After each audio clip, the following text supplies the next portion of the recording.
जिस ऑफिस में हम अपने 10-10 घंटे दे रहे हैं, अदर ऑफिस में आप देखेंगे तो वो 8 घंटे से ज्यादा काम नहीं कराते हैं।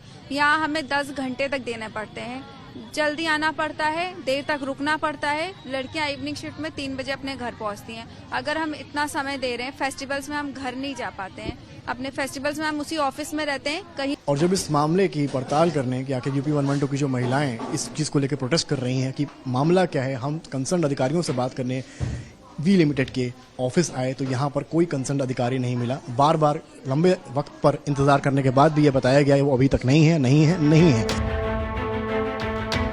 डायल 112 में संविदा पर काम कर रही महिलाओं ने लखनऊ के साथ साथ पूरे सूबे को अपने प्रदर्शन से हिला रखा है। हर जगह इन महिला कर्मियों की चर्चा तेज है। यूपी तक की टीम एक बार फिर इन प्रदर्शनकारियों के पास पहुंची और फिर उनके सवालों और मांगों को लेकर वेविन कंपनी के पास भी गए। पहले आइए जानते हैं डायल 112 की धरना दे रही महिलाओं ने क्या कुछ कहा। संविदा पे कार्यरत महिला कर्मचारियों का धरना प्रदर्शन लगातार जारी। हमारी मौजूदगी इस वक्त इको गार्डन में है और आप तस्वीरों के जरिए अगर देखेंगे तो तमाम एम्प्लॉइज आपको यहाँ पर नजर आएंगी यूपी 112 की, जो यहाँ पर प्रदर्शन कर रही हैं, बैठी हुई हैं और इंतजार कर रही हैं कि कब आखिर इनकी मांगे पूरी होंगी। जो मांगे हैं वो 12,000 से सैलरी 18,000 की जाए, इनको परमानेंट किया जाए, नियुक्ति पत्र दिया जाए जो कि नई कंपनी द्वारा नहीं किया जा रहा है। तमाम इस तरह की बातें यहाँ पर कही जा रही हैं। हम बातचीत भी करेंगे इन महिलाओं से, समझेंगे क्या मसला है इनका है। क्या नाम है आपका? सही बात करेंगे। क्या नाम है? आरती सोनी।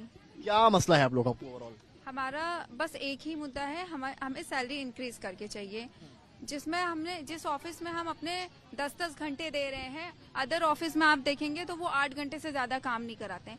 यहाँ हमें 10 घंटे तक देने पड़ते हैं, जल्दी आना पड़ता है, देर तक रुकना पड़ता है। लड़कियां इवनिंग शिफ्ट में 3 बजे अपने घर पहुंचती हैं। अगर हम इतना समय दे रहे हैं, फेस्टिवल्स में हम घर नहीं जा पाते हैं, अपने फेस्टिवल्स में हम उसी ऑफिस में रहते हैं। कहीं लड़ाई हो रही है, कहीं कुछ भी झगड़ा हो रहा है, हमें तुरंत वहाँ पे पुलिस पहुंचानी है। वहाँ पे सेफली कोई लड़की जा रही है, छेड़खानी हो रही है, हमें तुरंत उन्हें जल्दी से जल्दी पुलिस पहुंचानी होती है। इस वजह से हम अपने घर अपने फेस्टिवल के लिए नहीं जाते हैं। कई सालों से 7 सालों से काम कर रहे हैं। 7 सालों में मुझे लगता है कि कोई भी रेयरली ही कोई अपने घर पे रुका हो अपने फेस्टिवल्स में। तो हम चाहते हैं अगर हम इतना सहयोग दे रहे हैं उस ऑफिस को, तो वो ऑफिस क्या हमें सैलरी इंक्रीज करके 18,000 नहीं दे सकता है? और नई कंपनी से क्या शिकायत है? आप नियुक्ति पत्र की भी बात कर रहे हैं। नई कंपनी से हमें ये शिकायत है, नई कंपनी आई है जब, तो उन्होंने हमें कोई भी ज्वाइनिंग लेटर नहीं दिया, कोई भी ऑफर लेटर नहीं दिया है। जब हमने उनसे बोला है ऑफर लेटर के लिए, तो उन्होंने हमें बोला है 2 दिन बाद हम सेशन कराएंगे, उसमें आपको पता चलेगा, 3 दिन बाद आपको पता चलेगा।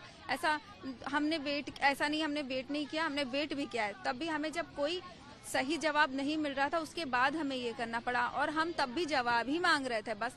पर उन्होंने ऐसा हमारे साथ उन्होंने सहयोग नहीं दिया, इस वजह से हमें ये करना पड़ रहा है। तो उसके बाद उन्होंने हमें ऑफर लेटर दिया है। आप तमाम लड़कियां यहाँ पर बैठी हुई हैं जो कहीं ना कहीं यहाँ पर अपनी आवाज बुलंद कर रही हैं। धक्का मुक्की भी हुई है, कई मामले ऐसे भी आए हैं जहाँ एक गर्भवती महिला के साथ भी धक्का मुक्की हुई है, ऐसे यहाँ पे बैठी महिला कर्मचारियों के आरोप हैं। तो वहीं कल अपने दफ्तर जहाँ अन्य इनकी सहयोगी काम कर रही थी, वहां पर वॉशरूम के दरवाजे को बंद कर दिया गया। अब इन सवालों के साथ जब हमारे संवाददाता समर श्रीवास्तव वेविन के ऑफिस पहुंचे तो पहले उनसे घंटों इंतजार करवाया गया, ये कहकर कि अभी बात करेंगे, आ रहे हैं, बात करेंगे। लेकिन आखिर में ये कहकर टाल दिया गया कि अब नहीं मिल सकते। और जब इस मामले की पड़ताल करने कि आखिर यूपी 112 की जो महिलाएं इस चीज़ को लेकर प्रोटेस्ट कर रही हैं कि मामला क्या है, हम कंसर्न अधिकारियों से बात करने वी लिमिटेड के ऑफिस आए तो यहाँ पर कोई कंसर्न अधिकारी नहीं मिला। बार बार लंबे वक्त पर इंतजार करने के बाद भी ये बताया गया है वो अभी तक नहीं है। यूपी तक की टीम ने लगभग 1 से 2 घंटे यहाँ दफ्तर में इंतजार किया। गहमा-गहमी जरूर रही, लेकिन कोई कंसर्न अधिकारी बात करने यहाँ हमसे नहीं आया। देखिए जरा, ये तो हाल है यहाँ वेविन कंपनी का। अब भला ऐसे में कौन है वो जिम्मेदार जिससे डायल 112 की धरना दे रही महिला कर्मियों के सवाल पूछे जाएं। एक तरफ जहां डायल 112 ने सोशल मीडिया प्लेटफॉर्म पर पोस्ट कर ये साफ कह दिया कि अब इनका मामला वेतन और जो कुछ मुद्दों को लेकर है वो वेविन कंपनी से है, डायल 112 का इससे कोई लेना देना नहीं। वहीं दूसरी ओर वेविन कंपनी बात करने के लिए तैयार नहीं है। लखनऊ से समर श्रीवास्तव की रिपोर्ट, यूपी तक।